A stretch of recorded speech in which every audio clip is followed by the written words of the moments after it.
So Michael, we're very much looking forward to what you have to say for the time of Rome and the Christians of Persia, competition and cooperation. So please welcome Michael.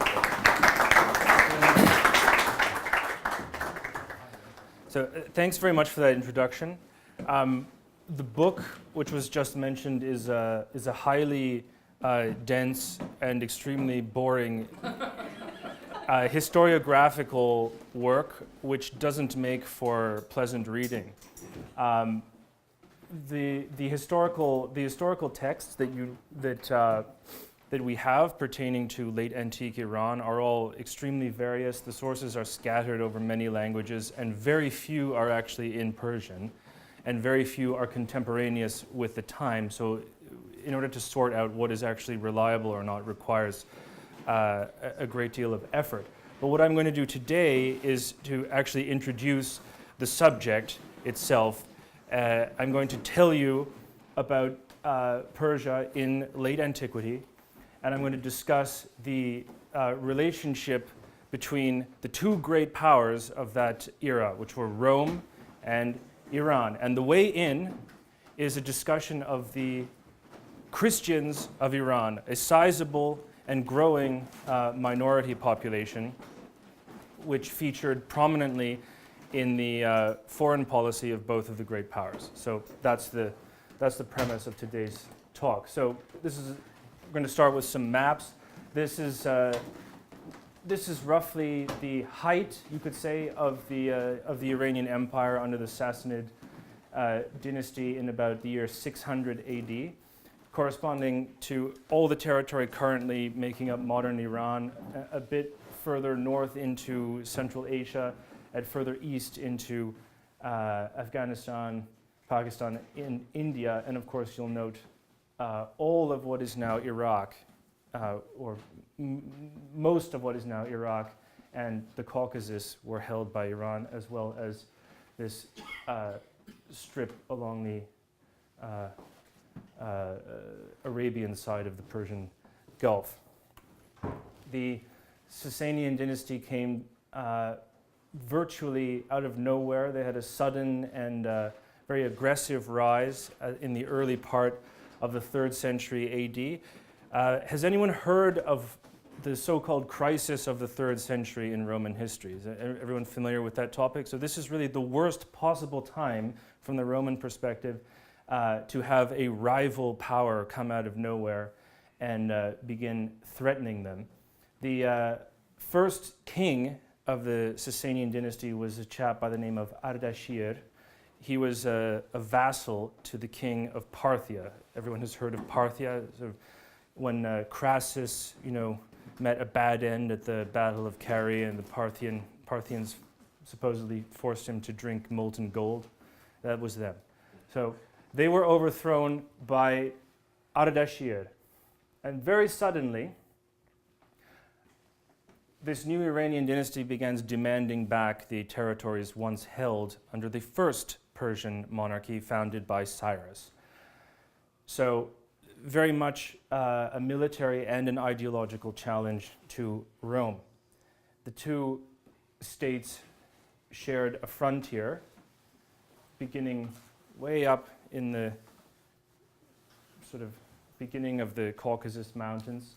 This is the Black Sea there, going right down into northern Arabia. The problem with this frontier is that it was very poorly defined, and you had a sort of homogeneous population, roughly the same sorts of people on both sides. They would have spoken the same languages, had roughly the same sorts of beliefs and outlook on life. And many of them probably would not have known which empire they belonged to. However, by the way, so this is modern Iraq. This is Baghdad. It's important to note that the Persian capital is near what is now Baghdad, so that what we now think of as Iraq was once the sort of economic and political heartland of the old Iranian Empire. Now, so as you can imagine, constant fighting between Iran and Rome throughout the 3rd century. And if we can believe our sources, it was mostly because of the territorial claims of Iran. However, in the year 298, something important happened. There was a treaty made after something of an embarrassing defeat of Iran. The Treaty of Nyssa, as it's called, in the year 298.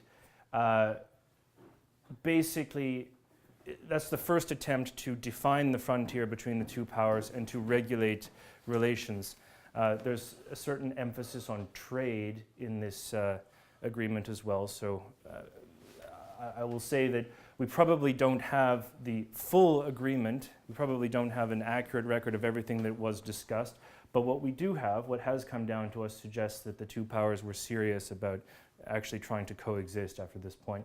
And we have a very interesting statement put into the mouth of a Persian ambassador who, after almost 100 years of constant fighting with Rome and demanding territory be returned, he says, "It is obvious to all mankind that the Roman and Persian realms are, as it were, two lamps, and like eyes, one must be adorned by the radiance of the other, and they must not strive for one another's destruction," and so forth, meaning that Persia acknowledges Rome as an equal.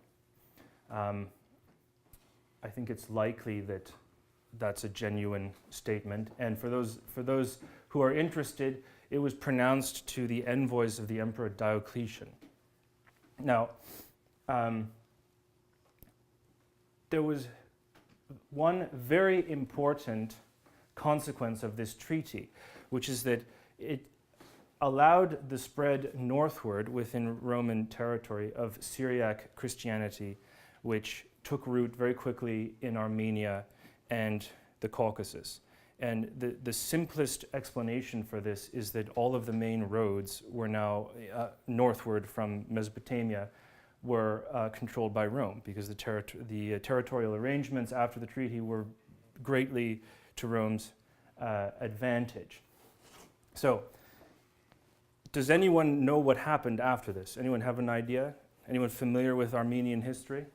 So, what happened almost immediately after this is that the Armenian king, who's known in the West as Tiridates or Tirdat in Armenian, he became the first ruler to convert to Christianity, maybe not necessarily the first ruler, but the first important one in late antique history to convert to Christianity, and he was baptized, and he brought his state into the faith.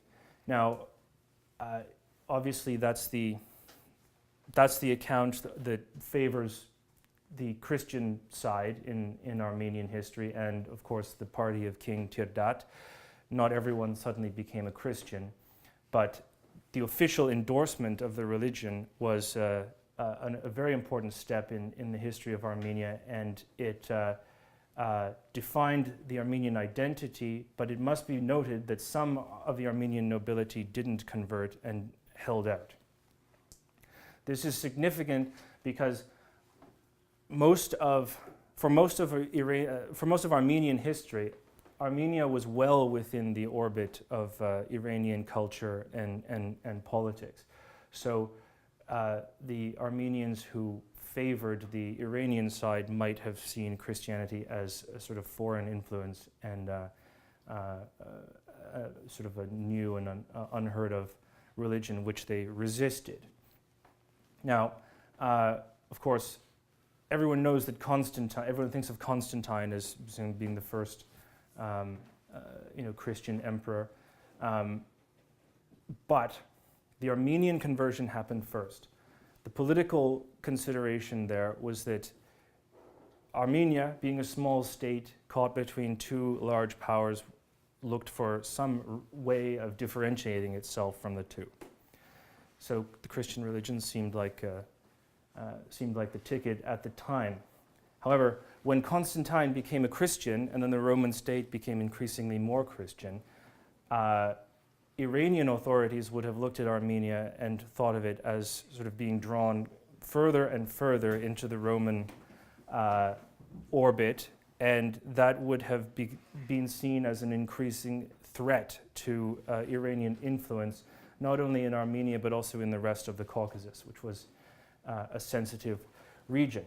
Now, of course, there were other causes for warfare, but that was one of them. Throughout the 4th century, there was really quite savage fighting between the two powers. The memorable death of Julian the Apostate outside the walls of the Persian capital Ctesiphon occurred in this conflict. But I'll just to elaborate on this a little bit, Constantine was apparently, right before he died, he was planning on being baptized, apparently, whilst on a military campaign. And that campaign was supposed to be the final conquest and humiliation of Persia. And of course, he died before it happened, but apparently the plan was that he was going to go and beat up the Persians and then be baptized in the river Jordan and so forth, but that's unfortunately not the way it worked out for him.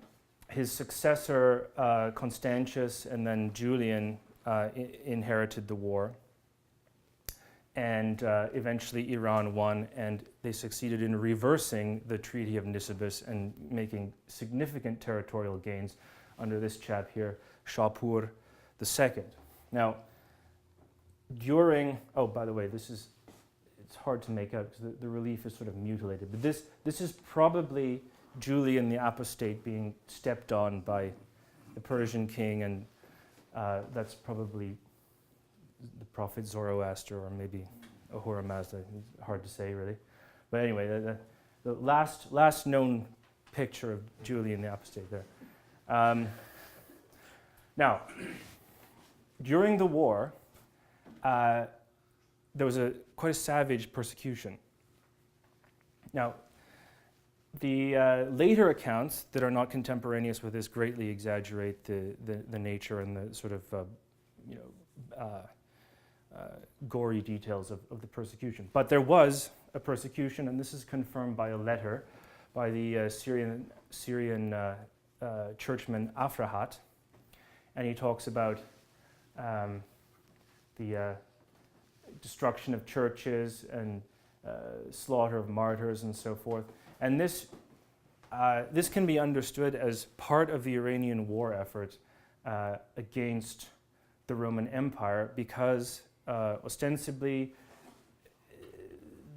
I guess you could say the Iranian state viewed Iranian Christians as a sort of fifth column or something like that. And one thing we can observe about it is that they were probably quite numerous, and they were also probably at very high social levels, which gives you an idea of the spread of and penetration of the Christian religion at the time.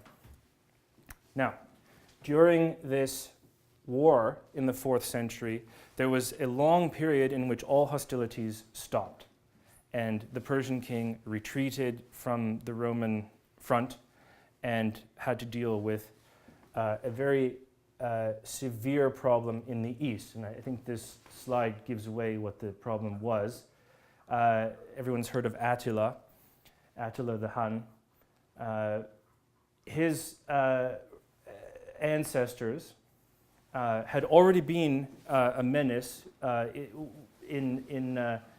deep into Central Asia and as far as the Chinese were concerned, long before this.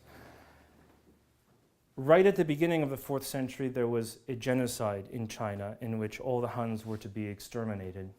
They fled and suddenly appear on the eastern flank of the Iranian Empire and begin moving westward, and eventually they reach the Ukrainian steppe and push out the Goths.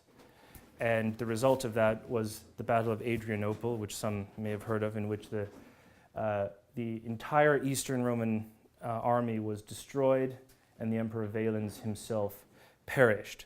So that's just to give you an idea. And of course, then Attila himself does a great deal of damage. But just to give you an idea of the, I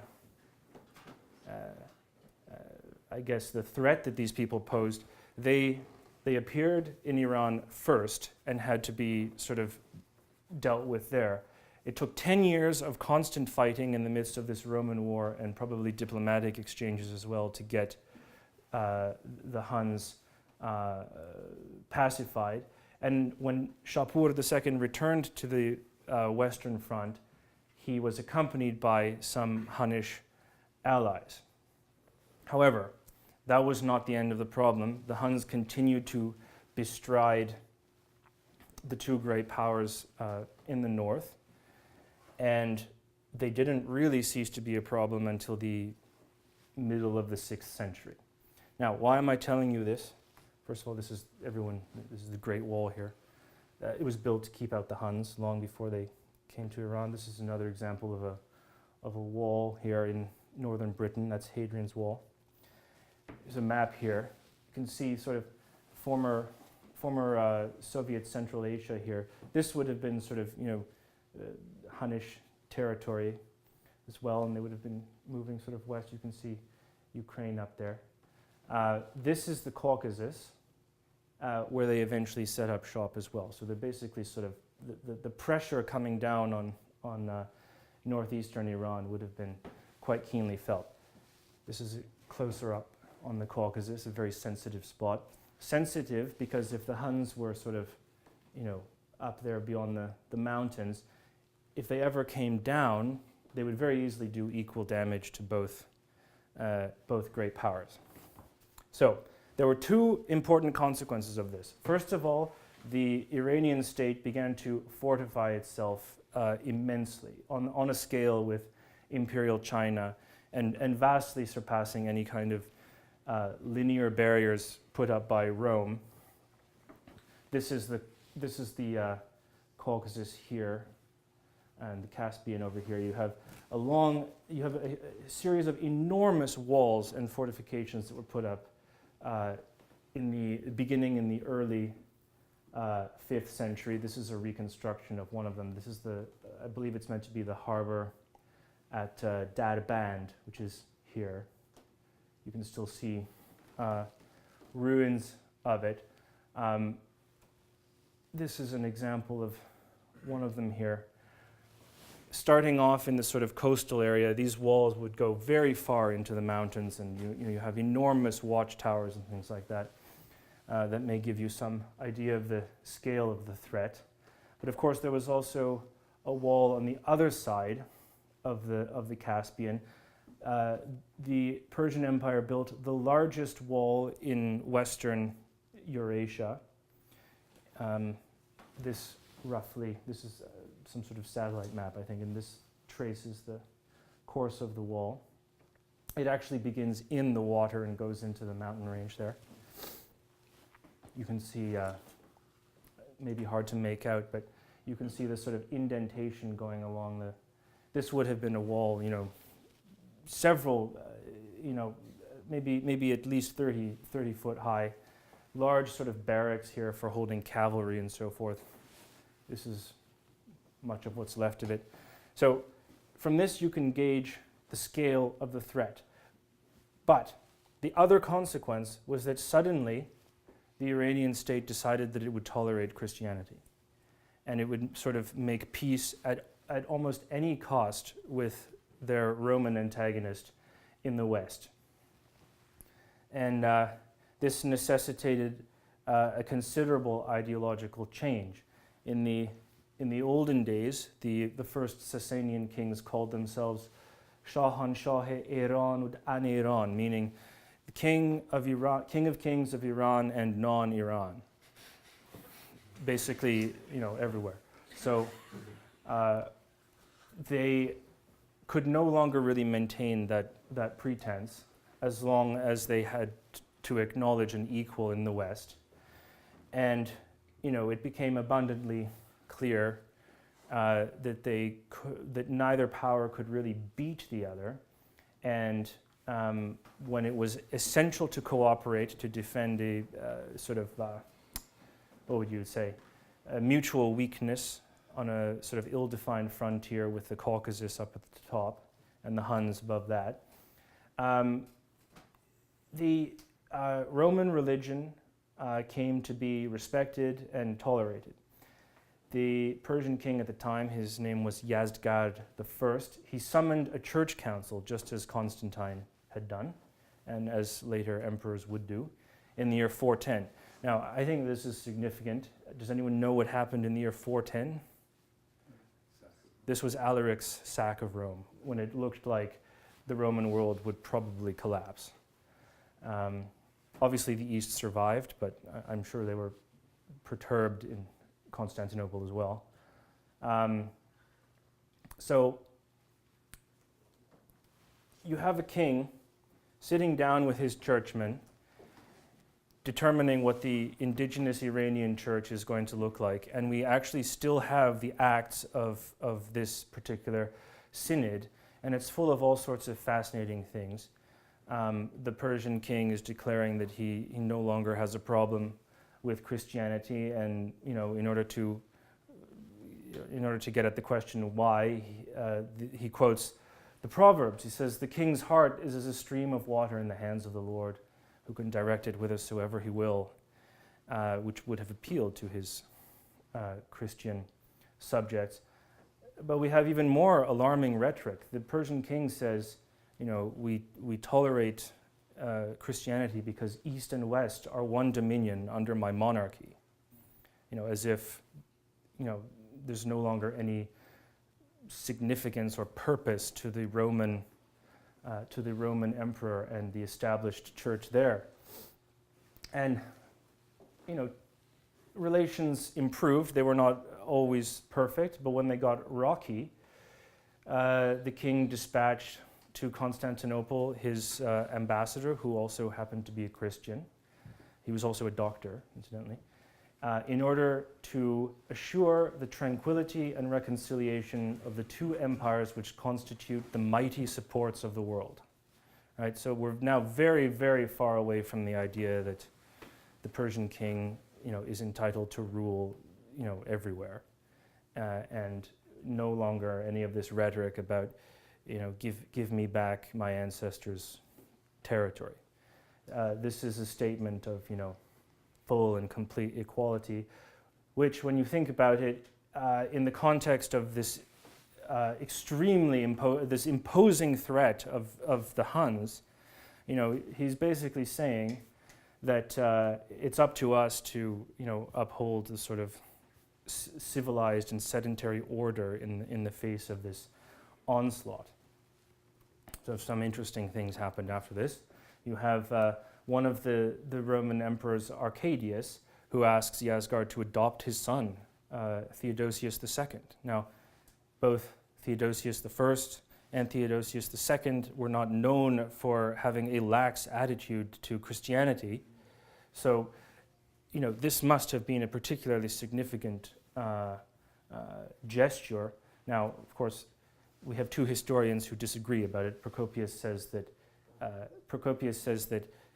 it happened, and then Agathias says only Procopius says that it happened. So,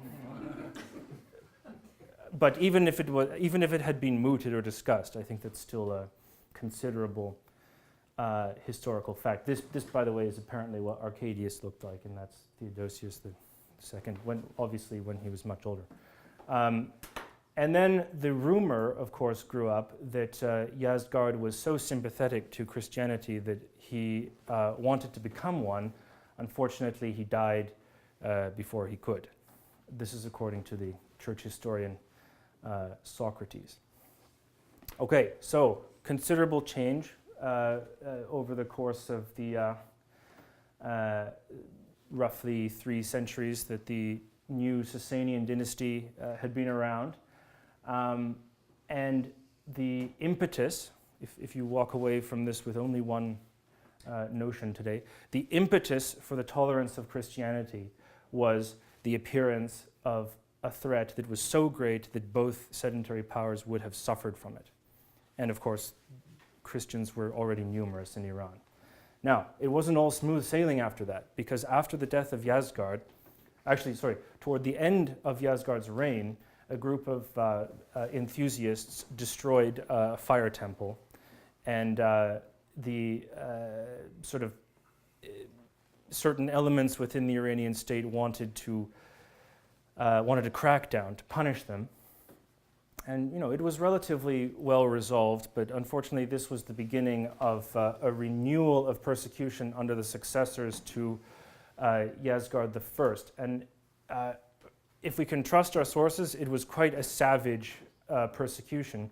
It's actually, the persecution is mentioned without very much detail in St. Augustine's On the City of God.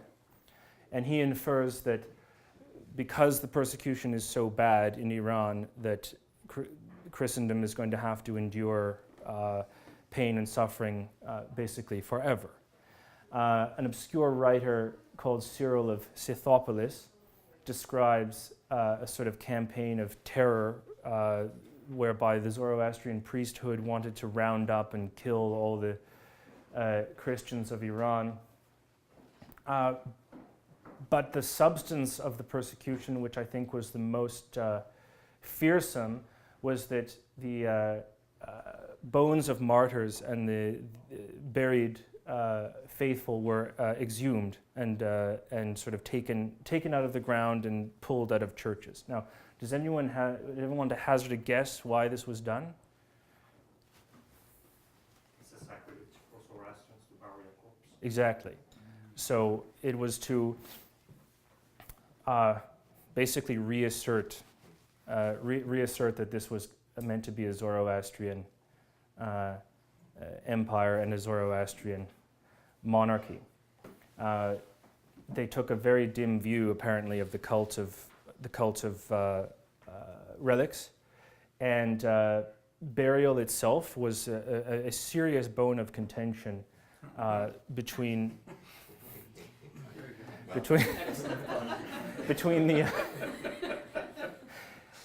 the state and the Christian minority. Incidentally, it remained that way after the Muslim conquest. Apparently, the subjugated Persians thought that it was just they couldn't bear the idea that Muslims were burying the dead. So this is sort of a long-standing thing. Now, the reaction to this persecution is particularly noteworthy, and it could be called the First Crusade, because this was the first. This was the sort of not really fully developed, but the sort of beginning of the idea of a religious war against Iran, which was to develop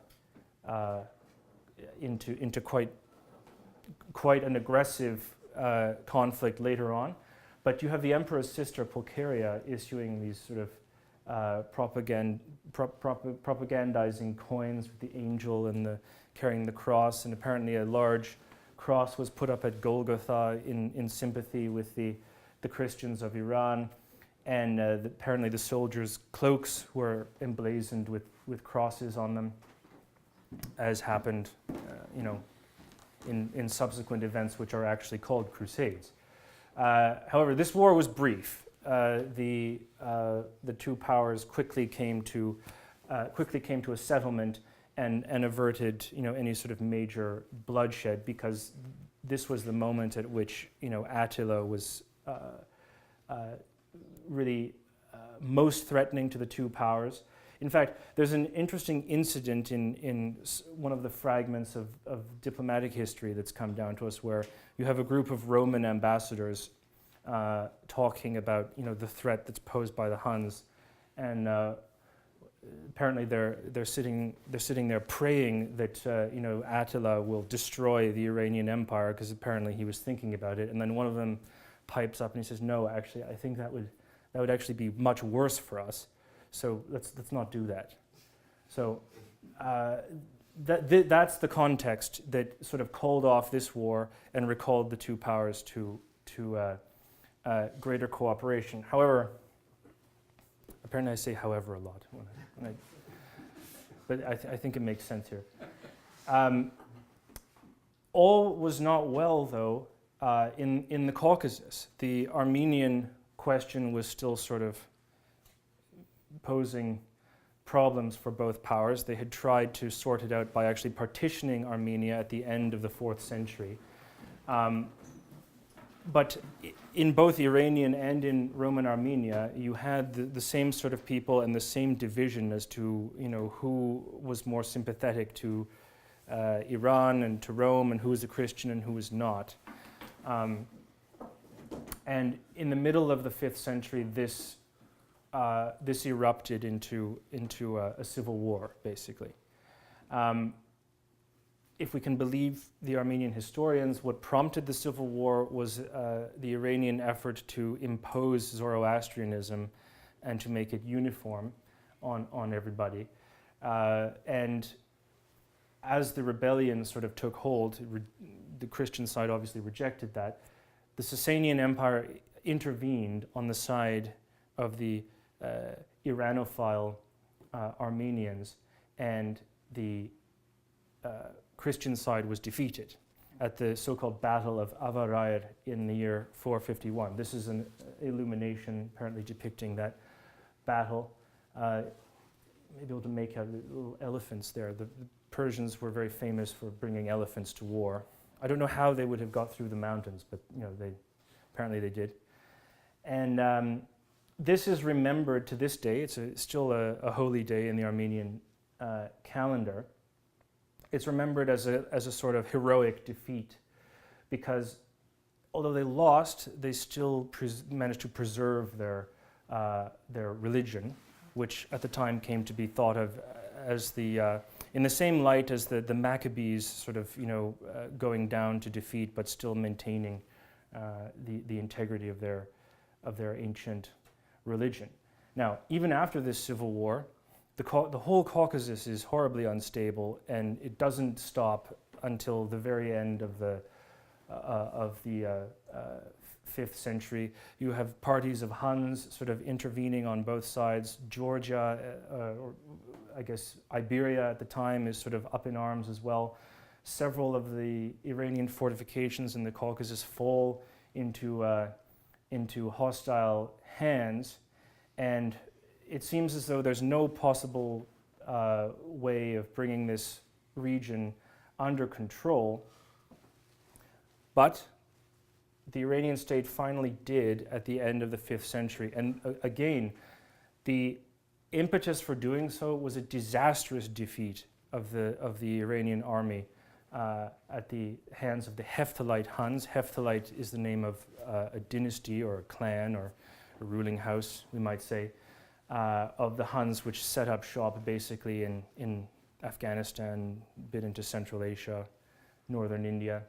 The Persian king at the time, his name was Perose. He thought that he would settle the Hunnish problem once and for all. He waged 3 battles, died in the last one. The entire Iranian army was wiped out, and the Iranian state was subjected to a humiliating tribute. Now, how did Christianity in the Caucasus come to be tolerated? There was a civil war at the death of the king. Armenian troops were brought in. They intervened on the side of the eventual victor, and one of their conditions actually they had 2 important conditions for participating. One was that all fire temples be destroyed in Armenia, which seems a little bit unrealistic, but that was one of them, and the full and complete toleration of Caucasian Christianity. Okay, so that's basically the story of how Christianity came to be properly tolerated throughout the Iranian Empire, or at least if not fully tolerated, then it ceased to be viciously persecuted all the time. So I want to ask, does anyone know what sort of Christianity Persian Christianity was? Or does that seem like a crazy question? Syriac Christianity. And how would you describe what would they say about Jesus? How did they believe? What was their Christology like? Nestorian. They were Nestorians. So Nestorius was a former patriarch of Constantinople who just couldn't bring himself to say that God had been a baby and that Mary had given birth to God. He felt that some distinction needed to be made and of course he was completely wrong, but he felt that some distinction needed to be made between the divine and the divine Christ and the human Jesus. Okay, so why was that the nature of Persian Christianity? I'm sure we could think of many reasons, but there was a political reason. Because, I mean, this may be somewhat fanciful and sort of trumped up, but we have the historian Bar Hebraeus, who did a sort of ecclesiastical history of the East. And he draws our attention to the churchman Bar Soma. And apparently he said things like, unless the faith of the Christians in your dominions be separated from the faith of the Christians in the dominions of the Greeks, namely the Romans, their hearts and feelings shall never be loyal to you. And he said, if you give me the power, I shall make all Christians of your empire followers of Nestorius. So obviously Nestorian Christianity was important to Bar Soma for whatever reason. But the king agreed to do this in order to create an important ideological difference between the Christians in his empire and those of the Roman Empire. Who's Bar Soma again? He was a Syrian churchman who eventually became, I believe he eventually became the bishop of Seleucia Ctesiphon, but don't quote me on that. Now, so an ideological distinction was created. Modern historians will often say things like this was a great victory for the Persian king because it finally brought about the full and complete separation of the two churches of Rome and of Iran, and that it put him at the head of it. It put the Zoroastrian king at the head of it. Now, I don't entirely agree with that. I think that this was a bit of a mistake because it basically ruined the settlement under Yazdgard, whereby he could have claimed to be the temporal ruler of Christians on both sides of his border. Obviously, with this settlement, that was no longer possible. But, who knows? Now, jumping ahead to the 6th century. By the way, I think everyone knows that that's Justinian there, up there, in his younger, more youthful days, before he almost died of the plague. His rival, Khosrow I, is over here. There's sort of a mutilated coin here. We don't really know what he looked like. This is really the sort of, the 6th century is basically the, what would you say, the sort of high point of both the Cold and the Hot War between the two powers. And you have this sort of architectural, extreme grandiosity amongst both powers, and constantly one is trying to show the other one up in almost every conceivable way. They're constantly trying to outflank one another along the border, trying to gain even the smallest advantage, sort of like the Great Game or something like that. You even have a trade war in the Indian Ocean, and two very aggressive wars under Khosrow. Now, I won't get into the details there, but one of them was brought to an end in the year 562. This was a war that was fought out in the Caucasus in Lazica, or I guess technically it's sort of right below the Caucasus. Lazica is now part of Georgia. And this went on intermittently from 540. It began, just to give you an idea, a lot of these wars, they're fought on multiple fronts, so it's hard to say. Like the actual part in Lazica began a little bit after 540. But anyway, you have 22 years of constant warfare, interrupted briefly by the first outbreak of the bubonic plague in history, at least the first recorded one, in which Justinian almost dies. But anyway, this treaty of 562, which brought the war to an end, is the first one that actually mentions religious minorities. And specifically, you have the Roman ambassador basically demanding that the Iranian state promise to look after and cease to persecute their Christian minority, to allow the rights of burial, freedom of worship, and use of graves and so forth. And this treaty has survived fully intact in the fragments of a chap called Menander Protector. So to put this into perspective, you could say that this is yet another attempt and a more mature attempt to regulate the relationship between the two powers and to develop some kind of, you might say, international law. And at the center of it was the Christian minority in Iran. Now, let's just make some observations on that. Toward the end of the 6th century, when it's looking like there's going to be another war, the Persian king, who is still Khosrow I, he sends an ambassador to Constantinople, basically trying to avert the war under the successor to Justinian. And he says, basically, if you attack Iran, you're going to be attacking a nation of Christians, and you will be killing your co-religionists, and no good will come from that. And apparently the Roman emperor thought that that was just preposterous and sent him off. But I think that although that's probably something of an exaggeration, because the exact word is that it was an object of universal belief. That's what the text says. I think that it's possible to imagine much less of a Zoroastrian monarchy and more of a Christian one. The king would, of course, still have been at least nominally Zoroastrian, and there's no real evidence that anyone ever converted, but it's at this period when suddenly these legends begin to crop up. Jesus had sent an apostle to the court of Ardashir, the first Sasanian monarch.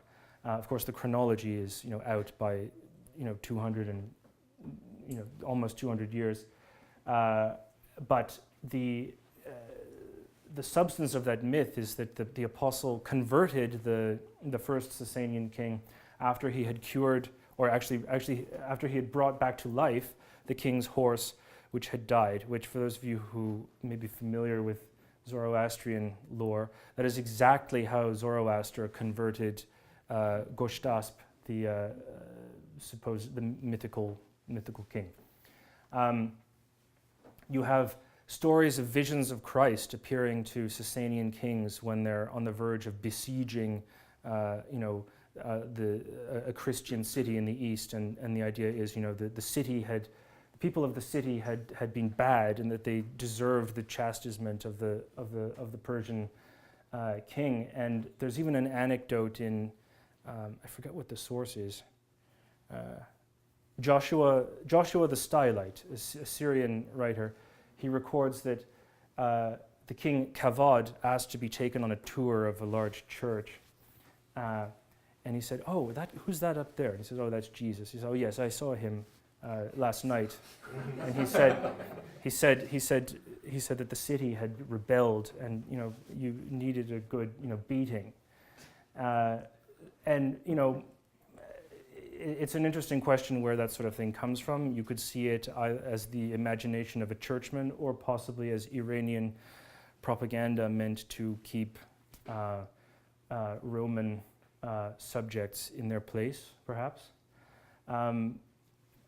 But this is near universal. You have even Armenian writers talking about kings who had, converted on their deathbeds, such as Khosrow I. And of course, at the very end of Sasanian history, you have the story of Khosrow II, who is forced, because of a palace coup, to flee to the Roman Emperor Maurice. And built into this story is an account of how he actually became a Christian in order to gain the sympathy of the Roman emperor, perhaps, and that he returned to returned to the throne with Roman help as a great friend and benefactor of both the Roman Empire and of Christianity. He took a Christian wife by the name of Shirin, who I think he probably had other wives too, but he took a Christian wife by the name of Shirin, and there's any number of legends celebrated in Persian poetry to this day about Khosrow and Shirin and their adventures and so forth. But of course, it was all too good to be true. The two powers quickly returned to a particularly violent and bloody warfare. Some of you have probably heard of Holy Cross Day, or the Feast of the Exaltation of the Cross. The King Khosrow II, after he decided that he would basically liquidate the Roman Empire and conquer it entirely, which he almost succeeded in doing, he had sacked Jerusalem and carried off the cross, ostensibly as a present for his wife. And it looked as though Constantinople itself would fall. That was basically the only remaining independent part of the Roman Empire at one point. However, the empire fought back, and as we all know, they won. They recovered much of their territory, but that was basically the end. And shortly thereafter, we have the rise of Islam. This is, of course, a true likeness of the war that was fought. You can see the cross there. And for those who are interested, this is from the Quran. This is the so-called Surat Ar-Rum, in which Muhammad is sort of commenting on this warfare. He says, قُلِبَتِ الرُّومُ فِي أَدْنَى الْأَرْضِ وَهُمَ مِنْ بَعْدِ غَلَبِهِمْ سَيَغْلَبُونَ. So he's saying that, yeah, Rome was beaten, but don't worry, they'll win. So, of course, the prophecy, if you just change the vowels, it can also mean the opposite. But so it would have worked out either way.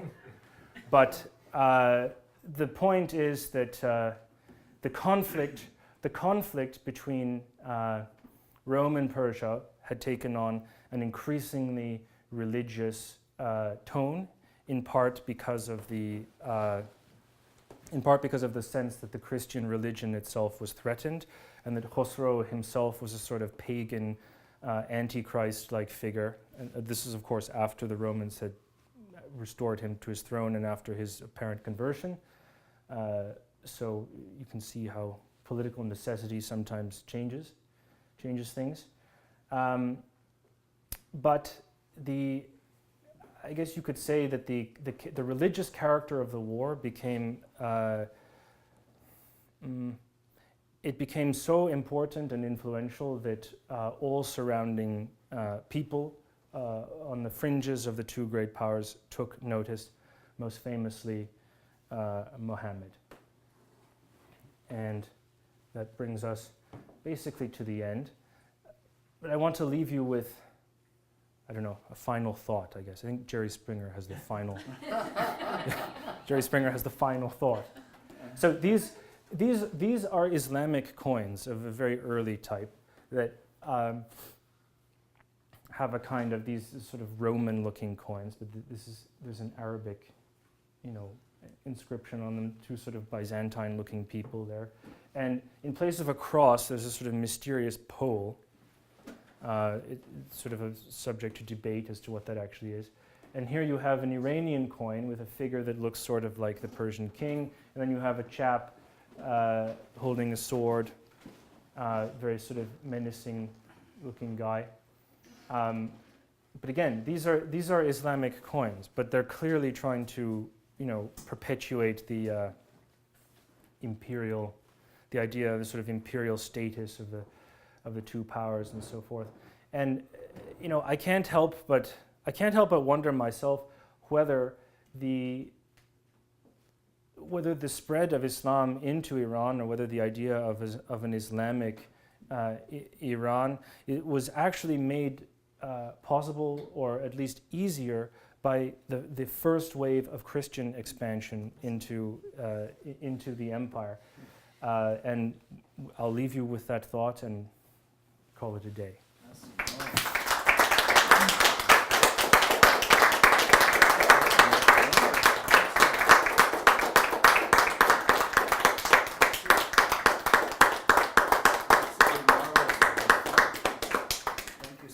I hope this is the first of many, many more lectures by you here at the Sheptytsky Institute. So I'm sure we have questions, comments, discussion. Yes, please. Well, thank you, Dr. Bonner, for sharing your considerable erudition. As a historian of Anglicanism, I guess I'm fascinated by what anachronistically I might call a sort of proto-Erastianism in Armenia. And I was wondering if you could speak a little bit more about that first establishment.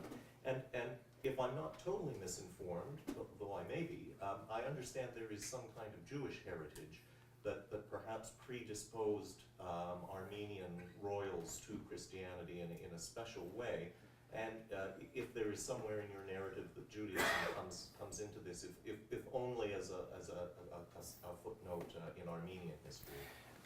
You're right about both of those. I don't know whether the supposed Jewish heritage of the Armenian monarchy is historical. I think that was certainly, that has been claimed many times, and it is still asserted now, believe it or not. The most interesting, I think, consequence of it is the idea that the Armenian historians who are writing about the conflict with Persia, they're always constantly invoking the book Maccabees, or the second one, the one with the revolt. I think it's the second one. The first one?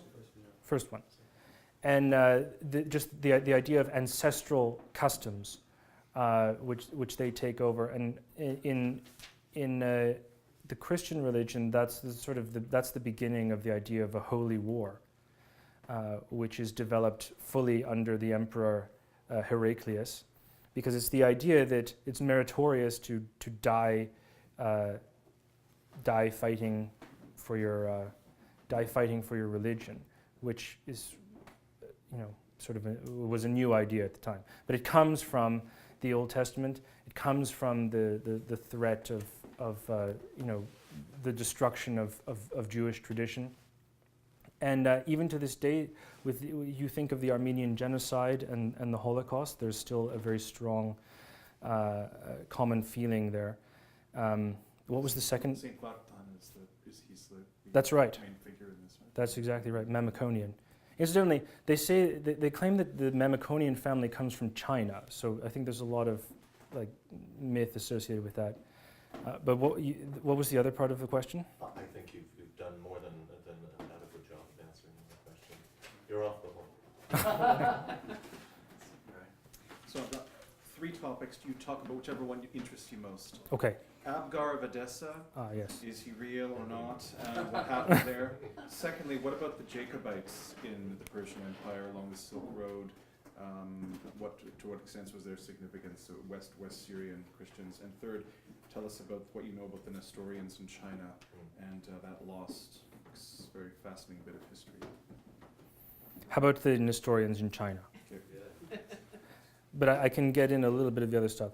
So the first thing I would observe is that in the 6th century, it becomes apparent that the growth of indigenous Iranian Christianity has created a sort of extreme variety of practice and usage, and bishops who don't acknowledge one another, mutual doctrinal hostility, and especially the conflict between the sort of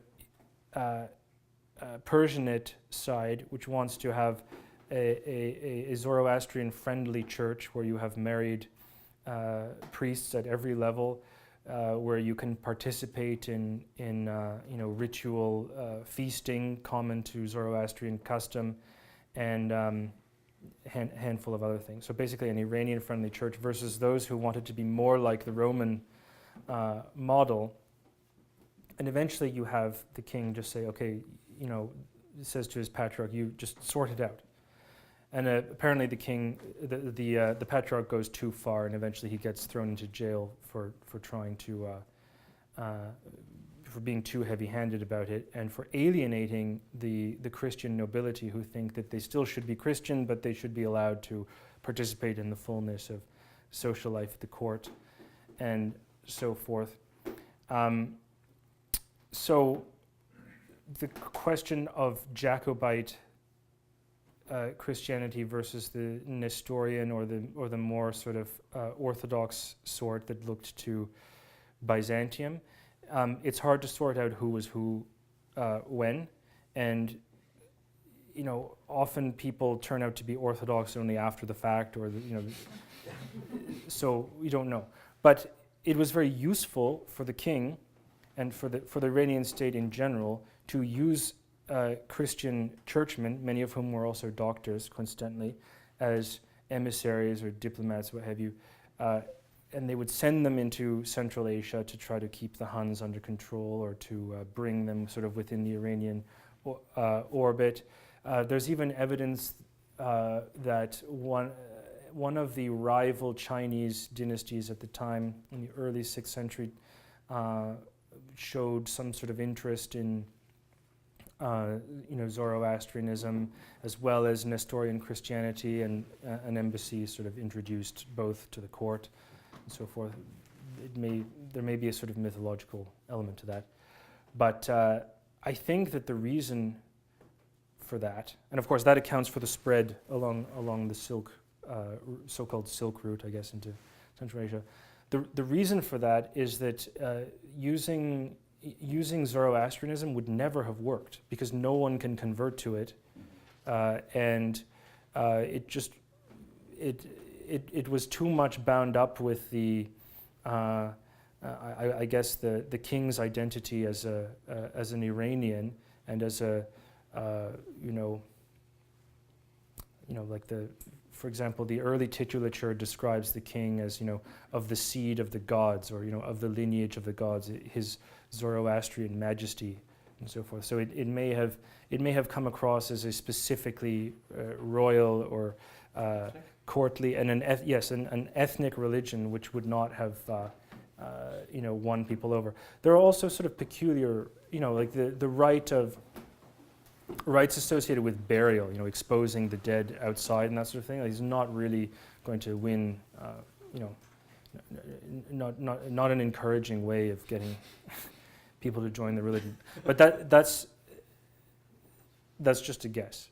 But it is a fact that the Persian kings tended to use Christian ambassadors and encourage their missionary activity.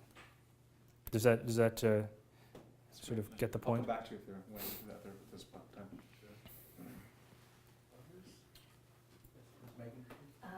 This is trying to cram 1,000 years into one question, so bear with me.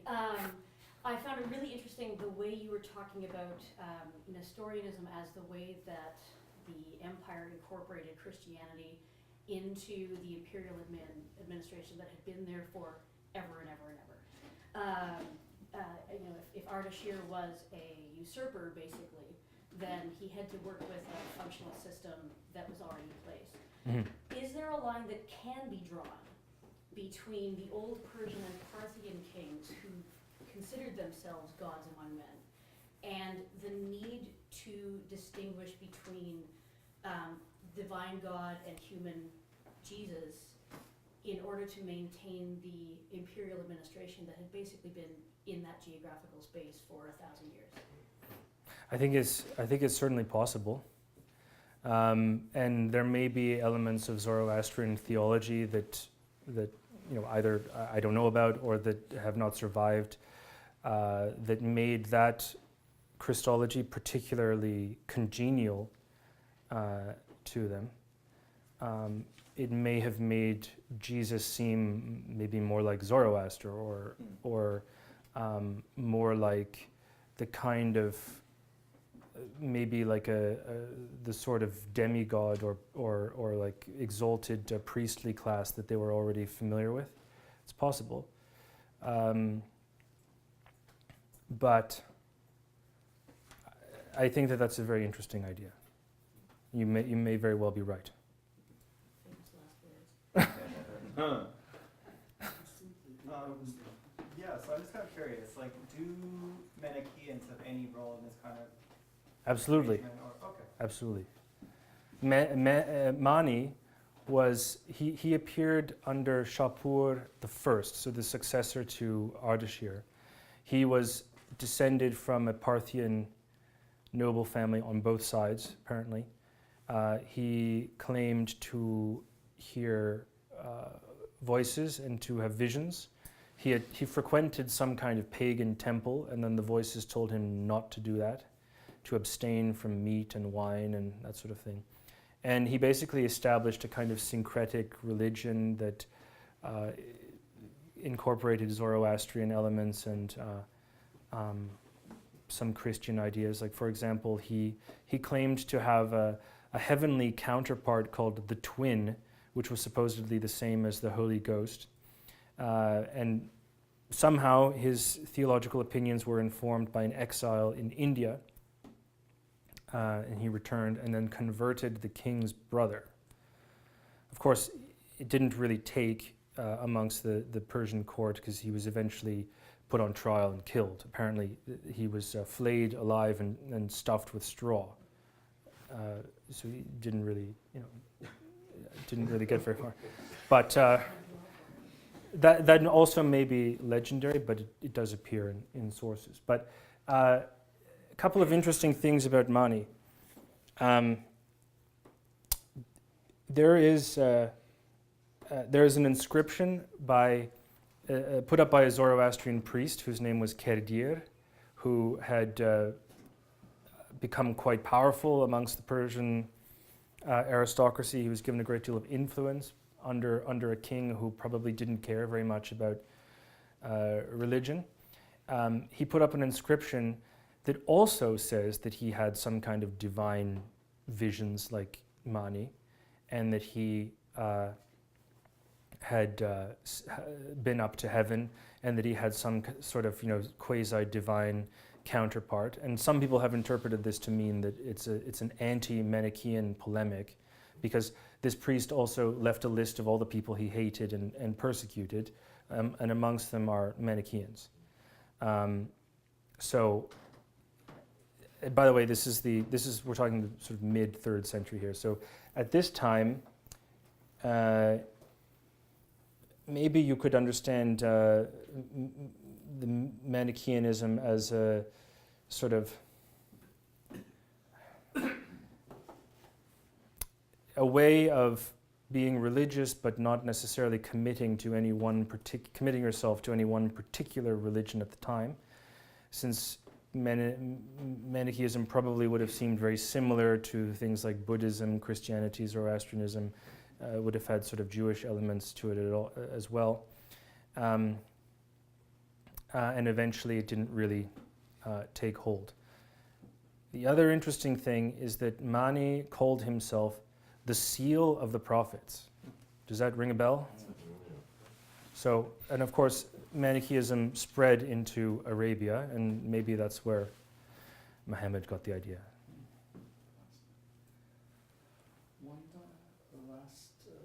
Maybe two last questions? Yes, please. Thank you, Michael. I wanted to basically jump to the present time, and given your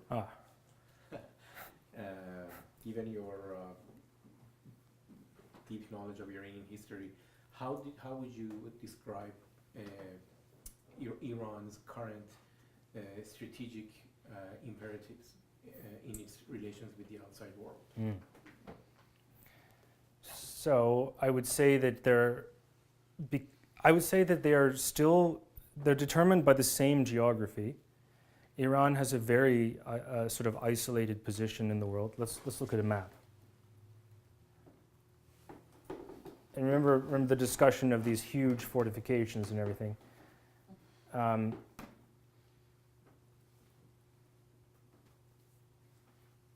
So the position, I'm going to gesticulate with a candle here. So this is still roughly, Iran still has roughly the same sort of territory, and even in the regions which it doesn't possess anymore, they still share a culture for the most part, a language, and in many cases a religion, especially in somewhere like Iraq or Western Afghanistan. That's reason number one why Iran has to constantly look beyond its borders. And that's reason number one. Reason number two is that it shares a border with something like maybe 30 countries. And we share a border with, maybe 2, I guess. So it's very difficult to imagine what that would be like. I'm trying to think, is it really 2 or is it more? Maybe 1 major one, obviously, but possibly. That's right. So you have, they would share. They would share a frontier. They would share a frontier with Russia. All over the place. Here you have this sort of broken up Soviet republics. Here you have Afghanistan. You have Pakistan and India, and sort of homogeneous populations. Some of which are sort of somewhat nomadic and very difficult to control nowadays. You have this ill-defined. Well, not ill-defined, but still arbitrary frontier over here with Turkey and Armenia, with Iraq and so forth. And of course, in this region here, dealing with Saudi Arabia and its annexes. So many of these powers also have nuclear weapons. So it naturally creates a feeling of fear and isolation. In the ancient world, the main threat was of the northern nomad impinging on the northern northeastern part of Iran, which explains the huge fortifications that were put up. And there was, of course, no way to predict, who was going to appear when. First, it was the Huns, and then it was the Turks. Of course, the Turks are still an important and famous group of people. The Huns no longer. But I said it was unpredictable because the real threat that finally destroyed the empire came from Arabia. I don't think that could easily have been foreseen, and it certainly was not. If they had imagined that could ever have happened, they would not have put their capital, right there. So you asked about Iran's current strategic imperatives. Okay, so the strategic. So I think what I've said so far is that it's strategically isolated and threatened on all sides. The result of that is that I think that a lot of the behavior of the Iranian state, which sometimes seems irrational or somehow out of keeping with international customs, is actually quite rational if you think of it from the perspective of a state that is like constant. It feels that it's constantly under threat and surrounded, as I say, by nuclear armed states. And in the case of Turkey and Saudi Arabia, like ostensibly two staunch allies of the West. Of course, that's maybe debatable soon, but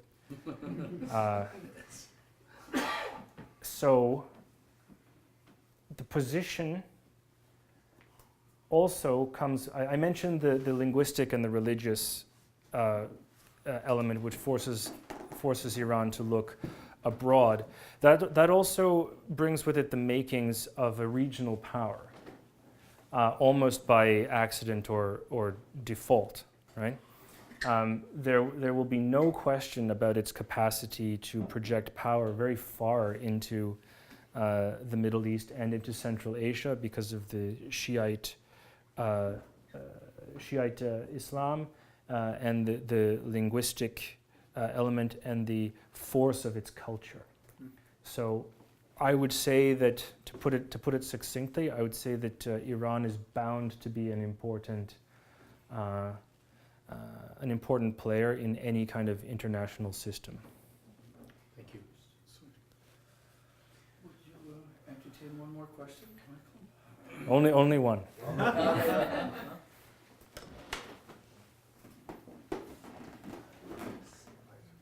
know you want to close the question, Brian, but I'm going to see if somebody else is. Yes, please. What do we know about the current state of Christianity in Iran? So I'm personally aware of a good population of Armenians, but is there anything else? I think you probably know more than I do, but I have heard. I don't know if it's true that there's still a sizable minority of Persian Christians who have always been Christian. I have heard that they have representation in the parliament. I don't know if that's is that true? Yeah, that's true. So Christians, Jews, and Zoroastrians. yeah, I think it would still. I don't know. I wonder whether it's harder to be a Persian Christian or a Persian Zoroastrian. Obviously, because one is significantly more similar to Islam in some ways. Some people used to say that Shiite Islam is a kind of like, reassertion of Zoroastrian ideas. I don't know if that's really true, but it's certainly. Sorry. Some people use the word bastard. Yeah. Well, You I mean, use the word reassertion. So I did. You're very polite. But obviously, it wouldn't do to say that now, and I think that the Iranian state would reject that idea, but they might assert a more of a common feeling or a respect for indigenous Christianity.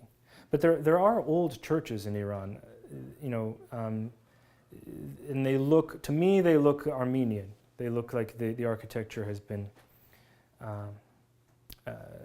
sort of copied. I don't actually know how old they are. I doubt any of them go back. Maybe their foundations or something go back a long way, but almost no Sasanian architecture has survived. Almost none. Incidentally, speaking of architecture, this kind of may seem like a silly idea, but it has been asserted at some points that it's no longer en vogue, but people used to say that the architecture of the Church of the Holy Wisdom is lifted from the structure of Iranian fire temples with the huge dome and the four enormous pendentives and everything.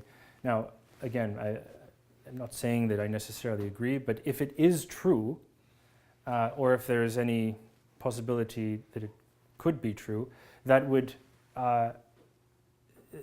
probably mean that Justinian wanted to say to his Persian rival, like, screw you, where we've got better temples.